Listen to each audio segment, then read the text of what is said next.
today's podcast. I am First Sergeant Cobel. I'm here with Captain Storm, and this is the first podcast we're doing. I don't think I've never done one before. Did you? Yeah, dude, I'm a radio host in real life. No, I haven't done one Really? before. Okay. Uh, That's but such it's a crappy voice. Um. Okay. So all we right. uh I we see how it asked. is. Is that how we're gonna run this podcast? Pretty much, yeah. Um. So basically, we asked the question to the troop, and we are gonna try to uh, answer all questions completely honest. Yeah, a little side note, of course, is that questions we do not have the answer for, maybe because it is something related to battalion or regiment.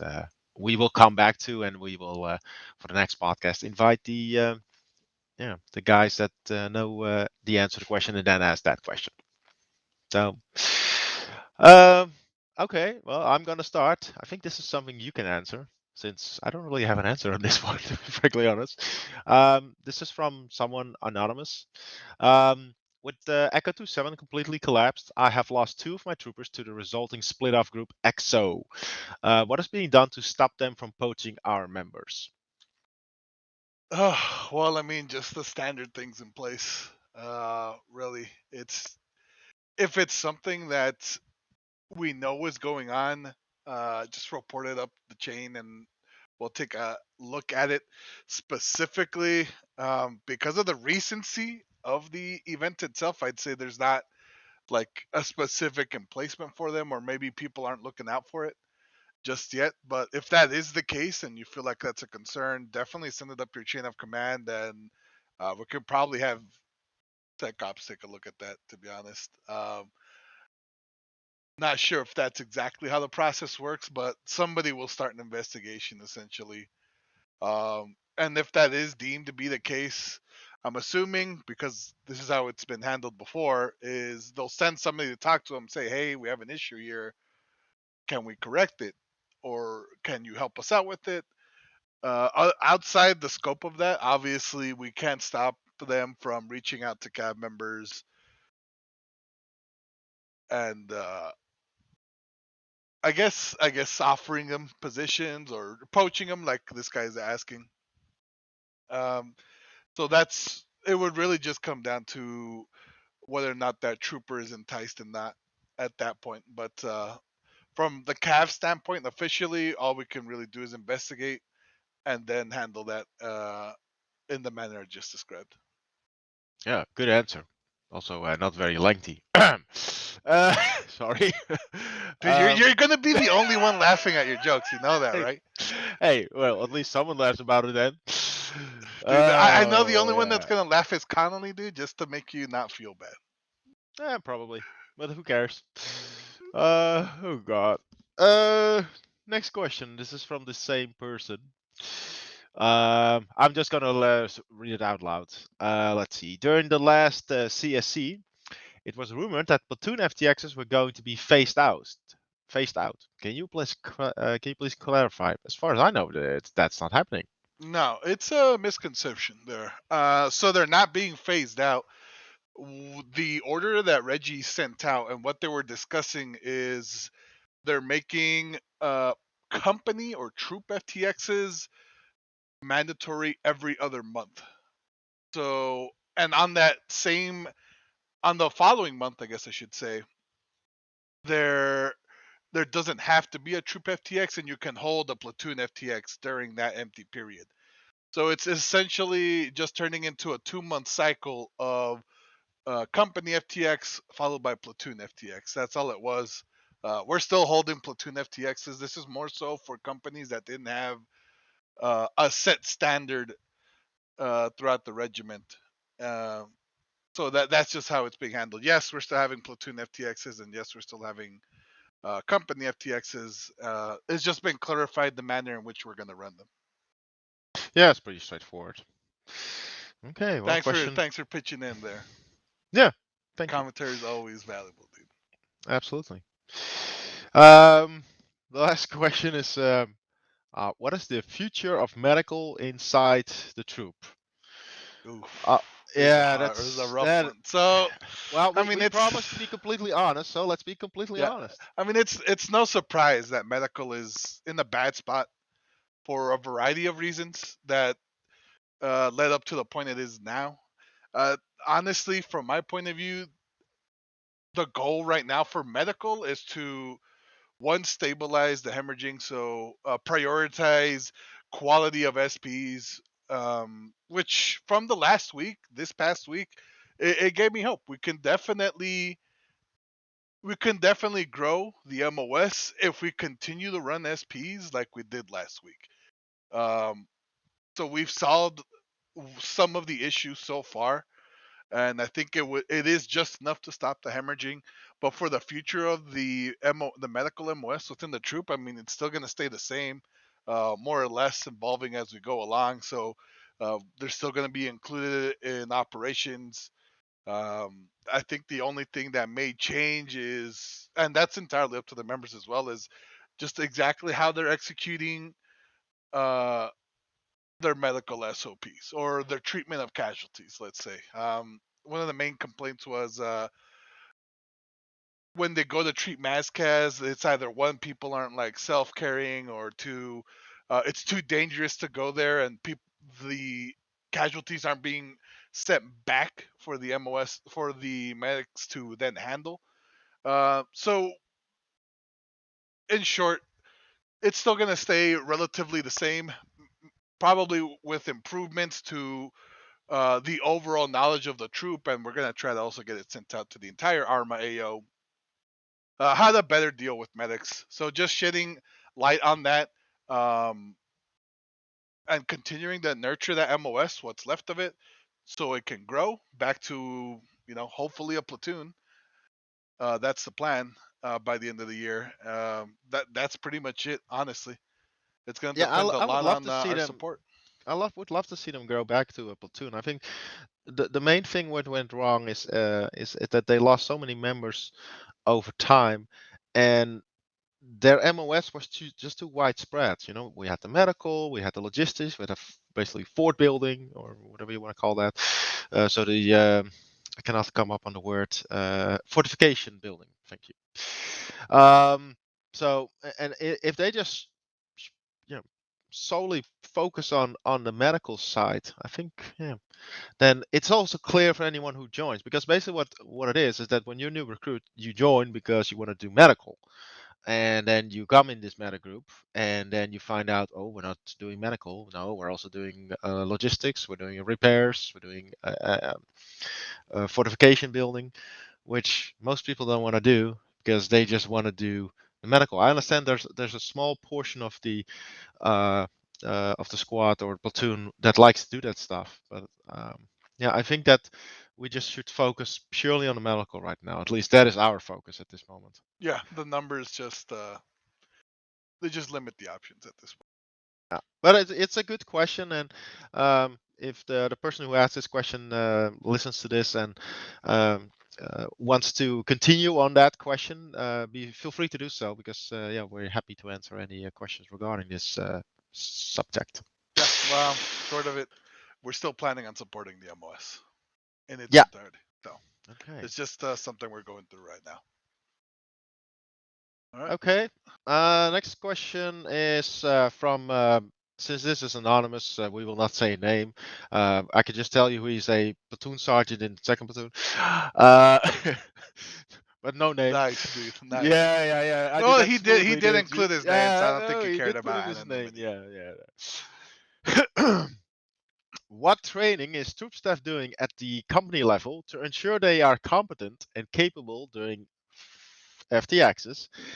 And more importantly, operations. I have noticed a pathetic lack of appearance from 7th Cavalry officers attending operations in an OIC capacity, with most choosing to instead shirk the things they have specifically trained onto the lower enlisted.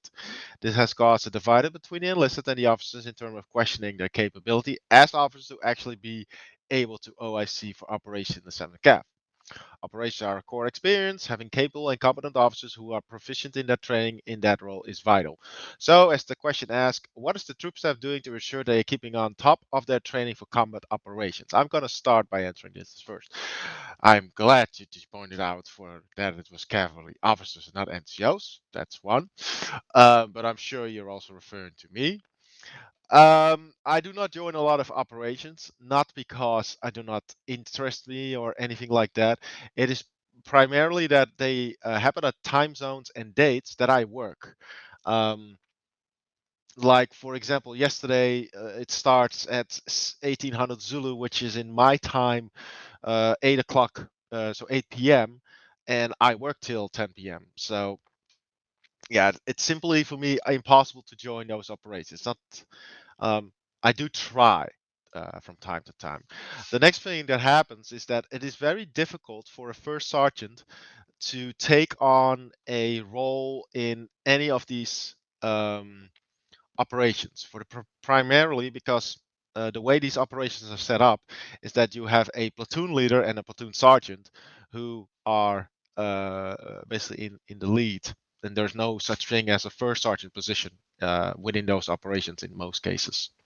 So what happens is that I then most of the time will pick up as a platoon sergeant or um, yeah, and if I do, I have many times that people come to me like, "Hey, I would like to be the five for this mission. Do you mind?" And I'm like, "Oh, yeah, sure, go for it." Um, so in terms of combat operations, I do agree that it is difficult for us to keep our level up. Um, Outside combat operations, it's relatively easy for me since I'm an instructor on NCOA, and so there's a lot of stuff that basically what I teach you guys. I also teach during NCOA, and that is being discussed between everyone in the NCOA school. But yeah, when it comes to combat operations, yeah, it is difficult for me. First of all, due to real life, always join the operations, and if I do join, I always try to be a five. It doesn't always work, and yeah, I think that um, I think it's a thing of that. When other people ask you, "Hey, I want to be five. Do you mind?" Is that from my position, I cannot always say, "Well, sorry, I'm a first sergeant, so I will take this spot." Um, so, Cap, what do you think? Well, I'm not gonna shy away from the question. You do hit it.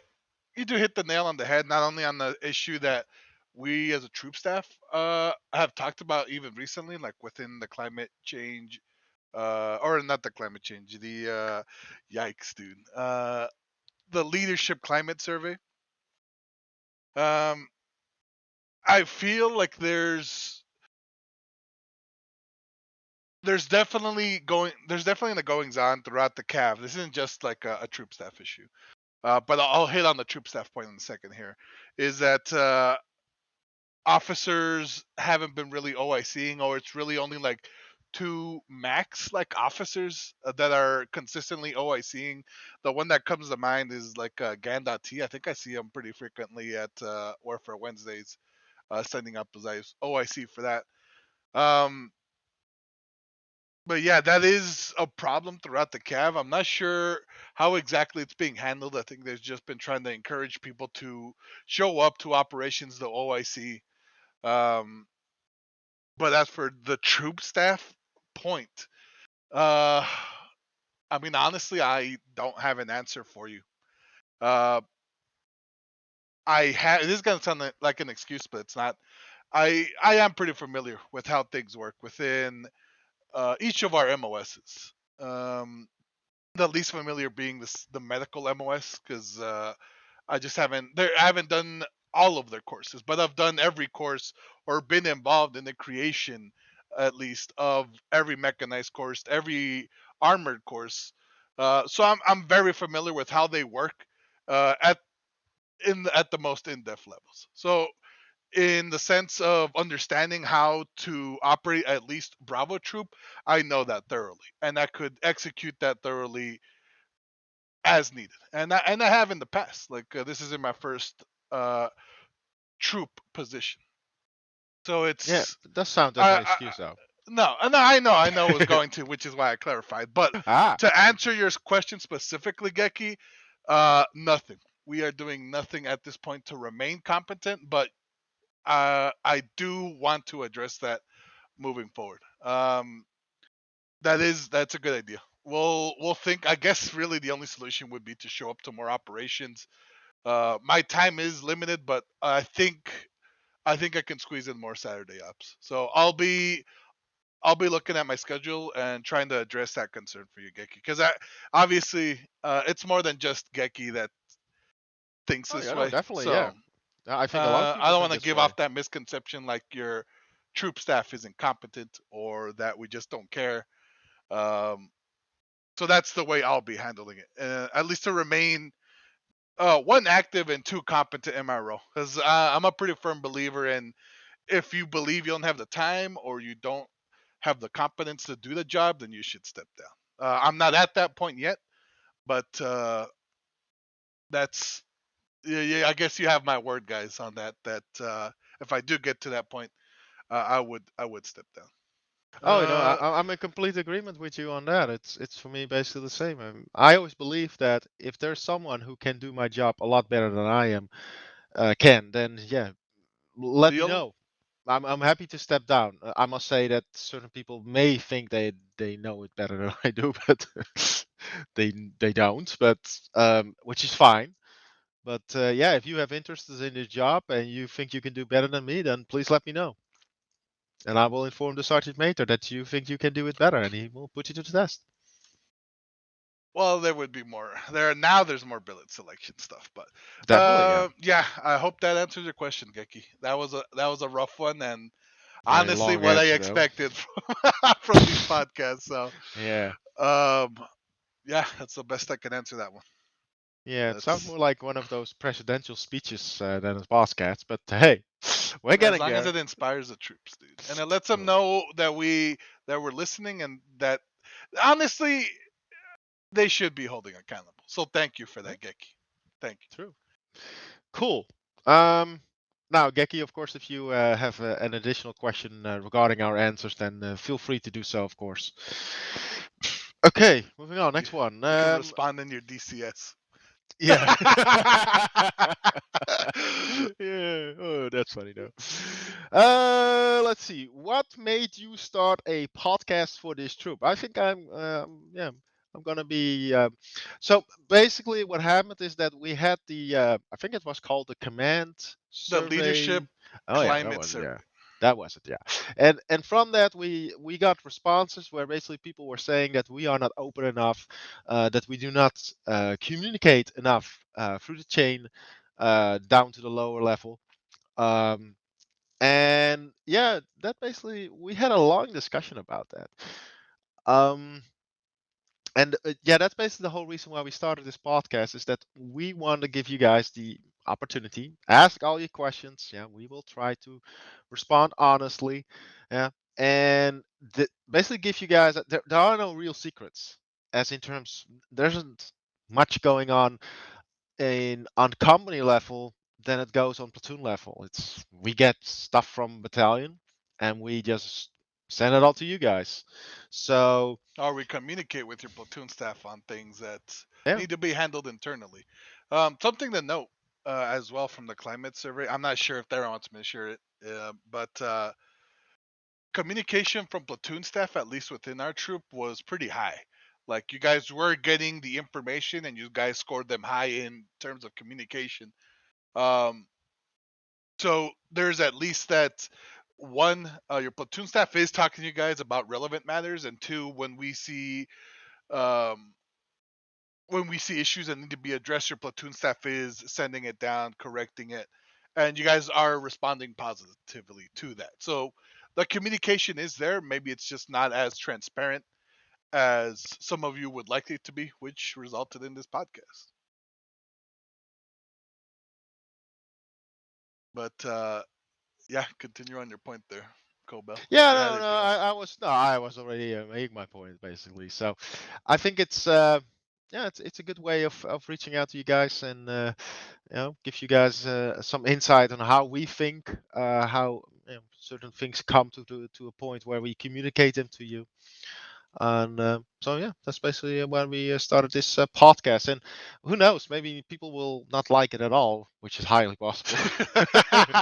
And just simply go like, dude, it's nice you guys give it a try, but please Yeah, do I not honestly do don't not think do it either of again. us have personalities strong enough to hold a podcast, but we'll see. Yeah, we'll see. Okay, next question. Could you think of three, it's free, Storm, try to be limited yourself, good ways as company staff to keep retention of troopers in this company? Oof, Please that expand. one's easy. This question is Oh, here as we go. old as the Cav itself. So one first and foremost is, do you have quality SPs? If the answer is no, then everything else in this list isn't going to matter. At the end of the day, if you're not running SPs that one are informational and two are very fun to attend, retention is going to drop Yeah, but extremely low. this is on the squad level. What he's asking is three good ways we as company staff do to keep retention of That troopers. well, we ensure the quality that one we are We having don't. quality SPs. Yeah, we do. Yeah, but it's not like we are. Your job specifically is to train NCOs to ensure that they're giving out quality training. That Okay, so that includes okay, SPs. so That's part of our that's job. one then. That's one. I train NCOs so they can give good SPs. That is one. Number two then. Number two, definitely engagement, at least from the platoon staff level. If people don't feel like they're being heard, or they have platoon staff that they feel is incompetent or ineffective, you're definitely going to see a loss not only in the trust within the COC, but uh, that leadership can effectively tackle issues or maintain morale or Yeah. direction of the Yeah. platoon. And we've seen that. Well, And I I've seen think that now like 2, 3 times now, where a whole platoon suffers because of a lack of strong leadership. And definitely. that's something we as company staff can step in and correct as needed. And I think number three is yes is something that I have heard before is that when we assign people to a certain position, it is done based on their level of competency and not so much of that they are our favorite. Now I can be pretty clear about that. We always do that. I mean, I've never assigned anyone because I just like the guy. Cobel I mean, wouldn't be here if I did the same. see, well, actually, you didn't assign me. The battalion sergeant major assigned me, but um, sorry. They No, asked but me. I mean, if I, They asked me. yeah, yeah, sure. Um, no, but the thing is that you guys need to understand is that for everything up till platoon sergeant, we have to fill in. So basically, we have to make an open position post when it comes to that, and so everyone can respond on that. And then simply we look at, well, mil packs, rank also has a point in there. And, you know, basically anyone that has to be your squad leader in the past and see how they think of you. That's basically where we go from there. And then it's you We have are to pretty see. thorough with the vetting We're process for pretty all our thorough, leadership. yeah. But I Yeah, mean, it's I'd like say. 50% of so let's say ASLs and SLs. I think it's actually 25% it's company and 75% is platoon staff. We're just the ones that posting it, but that is something that basically comes from battalion. Um, but yeah, I mean, it's 25% us. In general, how it goes is that the platoon leader and the platoon sergeant go over all the applicants and they look at it. And the only thing that I do at that moment, primarily, is simply checking if the person they choose is meeting the standards. So basically, the standards set up at a 7 calf. That's basically all I I think we're do. getting off topic here. Yeah, okay, off topic. Bring Sorry. it back. Bring it back, dude. Bring Bring it it back back. to topic. So that was point three, and then a very No, that was lengthy. point two. Uh, Uh, we still no, have point one three more. is of no point three is of course the point where that I just made that The we selection select process. absolutely. I That think point people two was like we select good leaders. yeah okay, but I mean oh you mean like that, but that was on platoon staff. I think in general that it's a good idea not to We can't. I would say that's the have same your point friends. twice. I don't have friends, so it's very simple. But uh, To answer the okay, question fully, I would say something that we directly, I guess, more directly would do as troop staff would be ensuring that the morale of the troop is up, and this can be done by through a variety of ways. This can be like Geki mentioned or kind of alluded at, is showing up to operations, leading our own guys, showing up to SPs, like that we have a presence within the troop, that we're lighting the way for the direction that we're taking the troop, and that everyone's on board, that we're working together on these things. I think that's one way that we can ensure that we have high retention across the troop. Because when there's strong leadership, like I mentioned, people will want to stay if Yeah. they feel like it's home. Okay. So thank you for that question. Same question, not same question, same person, different question. What are your hopes and dreams for this company? For me, basically, it's quite simple. Have all leadership slots filled, have good SPs, have good FTXs, both on platoon and company, um, and basically that we grow more than we lose. So basically that there are more members coming in than they're losing. So if I look for like my hopes and dreams for this year, I would like to see that second platoon keep strong as it is right now. So with a lot of new members coming in and not a lot of members leaving. And but I would definitely like to see that first platoon grows to such size that it can be a platoon on their own again, in terms of for the tanks, and the same for the medical. So that's basically for this year that what my hopes and dreams are. You, Storm? Was pretty much the same thing, but it's also so a lot of what I've been doing is You're so unoriginal. well, dude, your goals are technically my goals. I'm the one that made a letter of intent. All right, but two, a lot of it has been defining what the Arma AO is going to be. Because I mean, it's no surprise we're an old game, we're an old clan, and my hopes and dreams for this company is obviously to grow to a healthy size, back to when we were having, 70 plus people attending the Bravo Troop FTX. Those were great days, and I definitely think that we can get back to those goals or back to that state. We just need to really prioritize and look at the issues that not so much that have been ignored, but um, getting back to the roots of what the Cav is. And that's looking at our even our public server. How is that changing? Are we attracting the right people? Are we getting enough people on the servers? Is our leadership quality? Is um, it's just all these evolving factors that really no one's really tackled before because they haven't had to, right? So it's my hopes and dreams, I guess, would be helping to find a solution to that problem. If really if Arma 3 is a stagnant game, or if it's more about we've just strayed away from, or we've isolated ourselves too much and we've drifted away from recruiting too much, and that's what we've seen a lot of our numbers dwindle. Yeah. I think it's the latter, Okay. which is why I've been pushing so hard to get recruitment up. So that's how I want to define the company. It's opening it Well, I mean, back up to the public.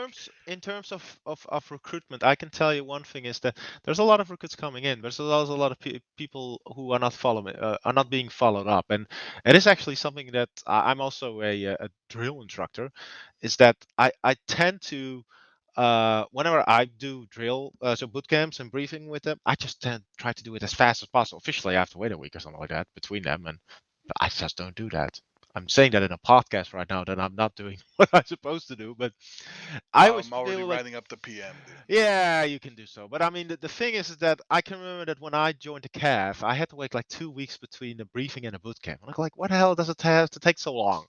And so what I'm trying to do is that like push them all out, especially before Sunday, so they're all up on the Monday graduation post, and they're actually in the units because that's where the fun is for them, not in the recruitment. It's in the units.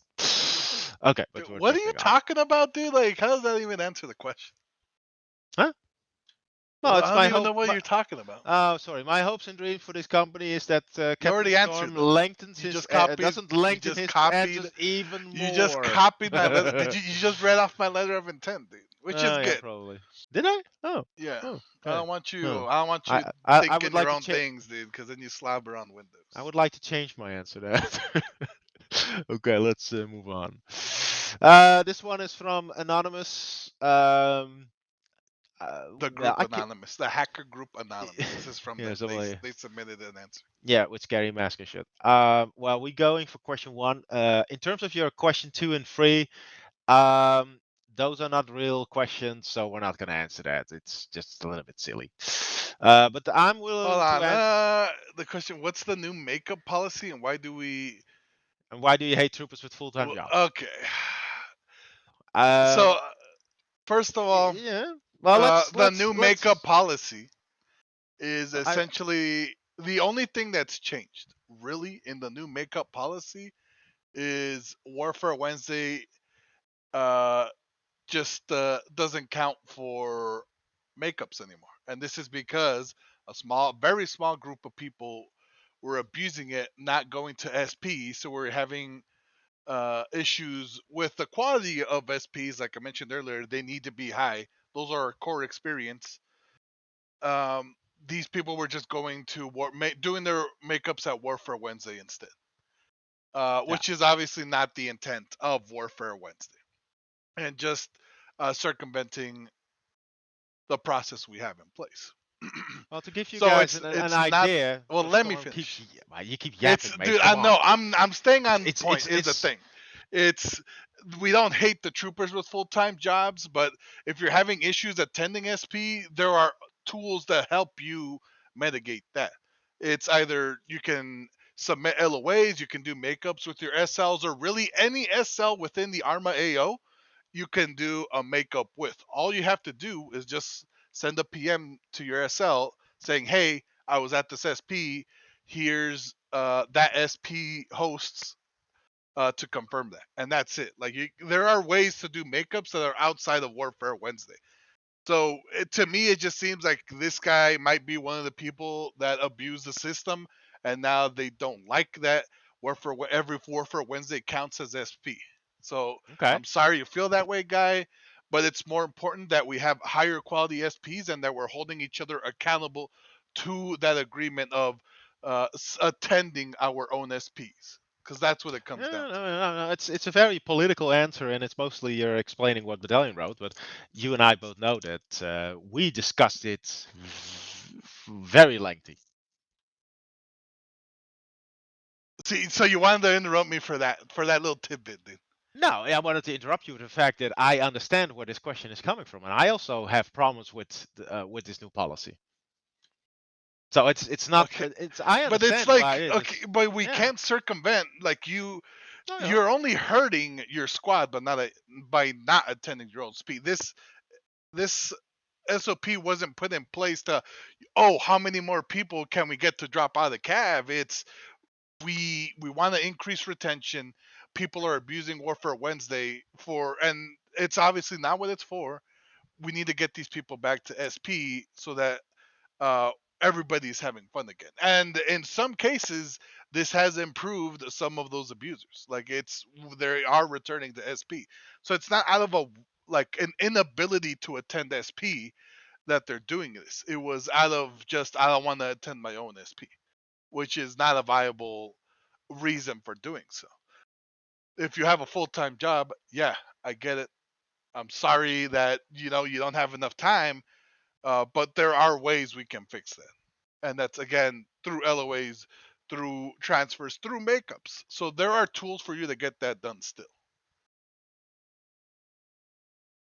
Yeah, but one of the things that I didn't like about it is the fact is that yes, there's a small group of people that are maybe I'm not saying intentionally, but they are abusing the system where they simply join Warfare Wednesday, not their platoon SPs or their section SPs. But I believe there's also a larger group of people that are getting affected by this, who are basically not in a position of always join every single section XP, and therefore it's also the case that we put basically a little side note in there is that if you cannot join any of the makeups and the only one available for you is the one on Wednesday due to real life, due to your work, you can always just send a PM to either myself or Storm, yeah, and you can always get a waiver.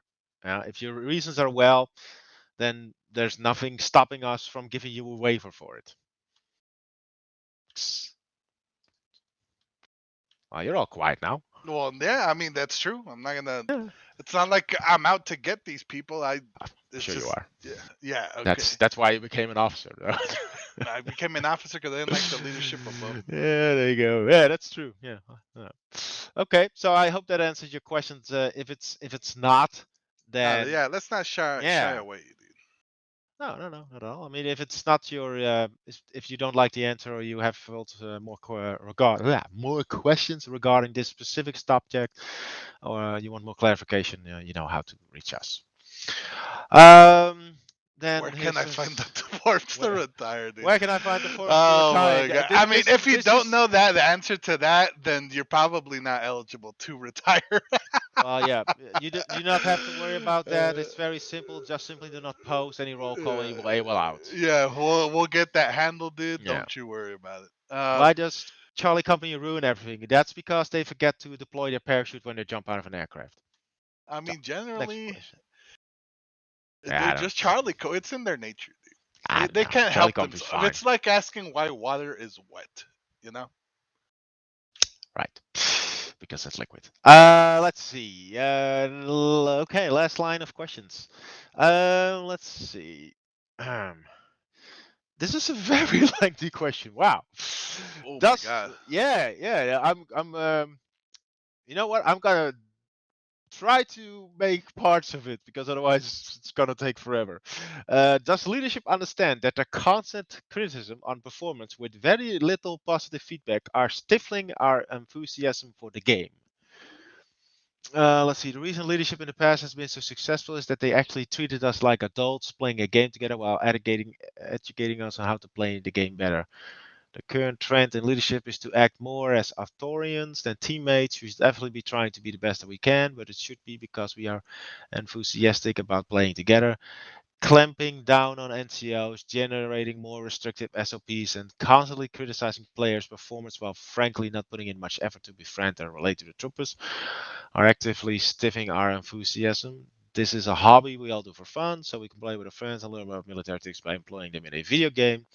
Feels like the leadership are losing touch with the rest of the company, and some members of leadership are letting their ranks go to their heads. To be blunt, this is a game. We don't work for you, and the stricter and more authoritative you guys get, the more you're going to choke the fun out of the game for the rest of us.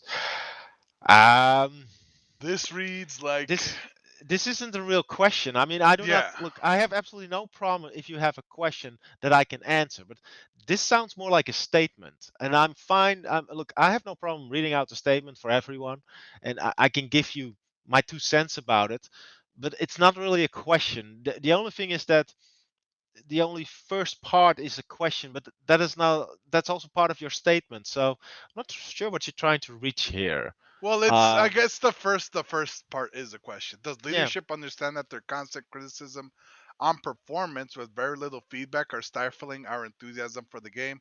So that to me, it just seems like maybe this person holds a leadership billet, which is fine. You can think your own things. I'm not going to tell you how to think.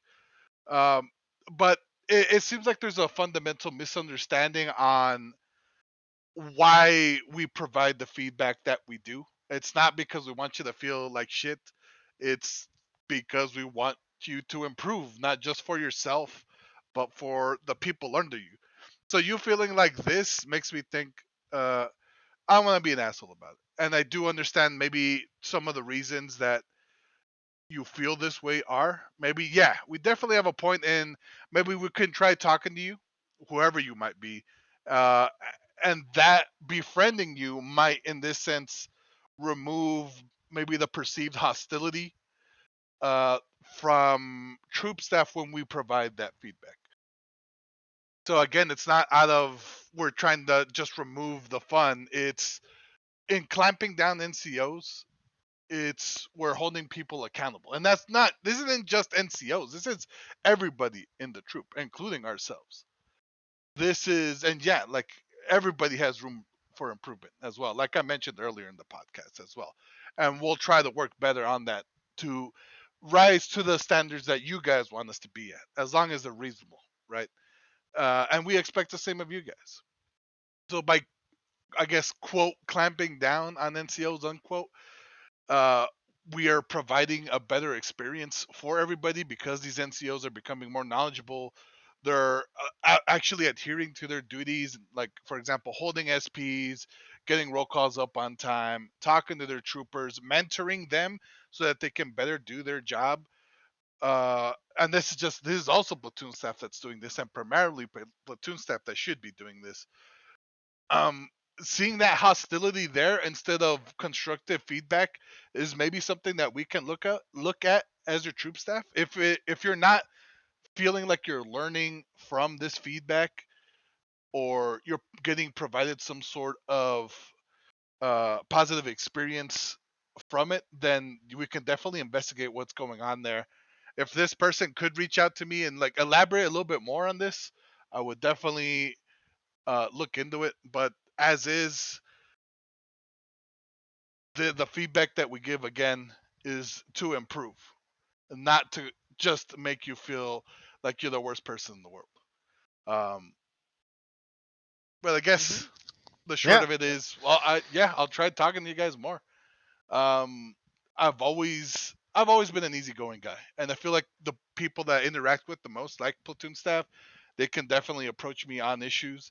And a lot of the people that I've worked with, at least from first platoon, seem like they can at least get questions or out of me.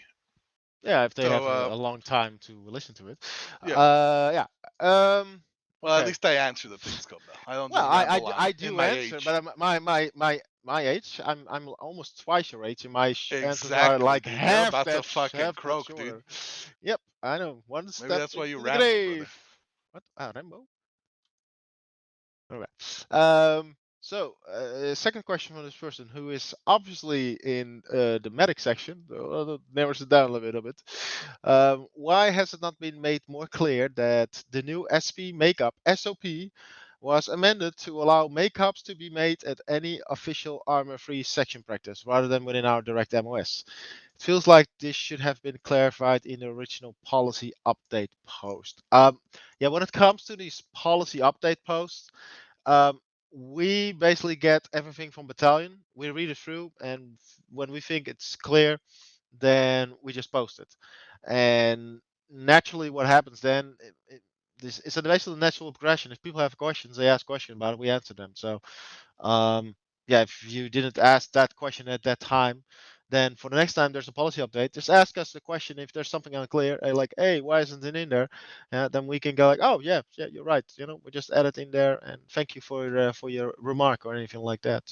Yeah, there's not much more I can say about that other than yeah, if we miss it and battalion misses it and platoon staff misses, just tell us and we will amend it. I mean, yeah, it was corrected based off of feedback from you guys as well. So, well, not as well, primarily from you guys. Cool. Okay. Well, that's it. There's no more questions. So, Oh, nice. any last words? And I'm saying words, not sentences. Uh, we're still looking for names for the podcast. If you want to send those up, please do. I'm thinking the Bravo beat. I like it. It's easy and it rhymes. If you guys have any good names, just post them in the mess hall or DM me directly. Uh, we are looking for good names for this podcast and for ways to improve the podcast as well. So send up that feedback.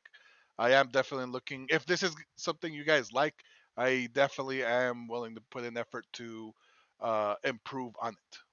I think we need some music for it, especially when you are talking, so people do not fall asleep. I was thinking of something hardcore, doom, doom, doom, doom, doom, something like that. Dude, No? you're gonna be so great for reeling in like all the old people that Oh, God. they think these are zingers, dude, and they're like, "Oh, you got the old captain," and then everybody else is gonna be like, "Oh man, Cobel." Yeah. They're just Okay. gonna pat Cool. you on the back, dude. They're like, "Yep, Yeah. that's it, Cobel," and then they're gonna push your rocking chair a little bit. See, even when you're making a joke, it's lengthy. Wow. Okay. Just But I don't feel